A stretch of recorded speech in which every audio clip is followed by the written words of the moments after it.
Hello again. Interesting article on World Net Daily. Ted Cruz.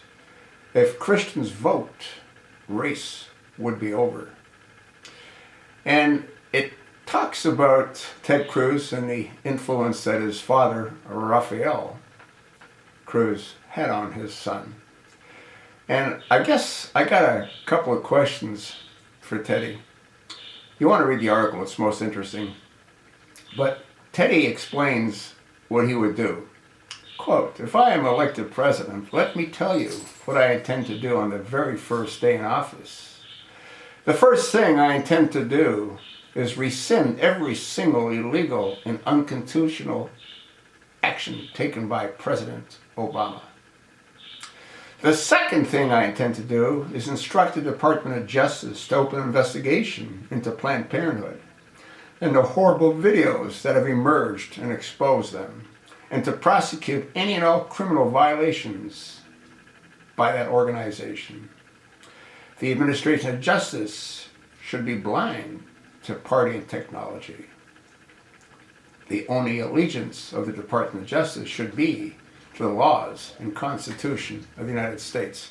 Well, Teddy, the first thing you're going to have to do is trash the Attorney General, Loretta Lynch. And you're probably going to have to rebuild the Department of Justice. So it'll take you more than a day to do that. If you ask Loretta Lynch to investigate Planned Parenthood, she'll do what she's done to this point, nothing. You go on to say the third thing that you tend to do is to instruct the Department of Justice and the IRS and every other federal agency that the persecution of religious liberty ends today.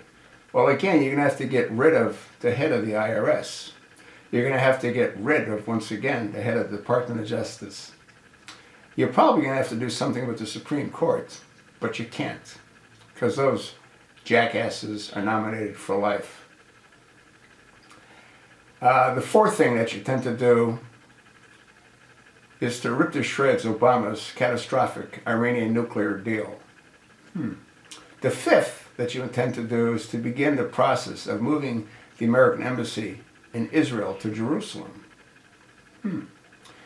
And all of this is done on day one. It is an example of how quickly things can change. Hey, I don't know if you're doing any crack or smoke or whatever you're doing, but if you believe any of what you wrote, you're delusional. And you see, when you write things like what you wrote, it proves why you shouldn't be president, because you're clueless. You can't ask the Department of Justice for anything. You're going to have to get rid of all those Muslim Brotherhood members scattered throughout Obama's administration. What you should do is prosecute Obama. The first thing that you should do is expose Obama's past to the American people. And then everything and anything that he's done and signed into law will be negated. That's the first thing you should do. But then again, you're not bright enough to understand that. Are you, Teddy?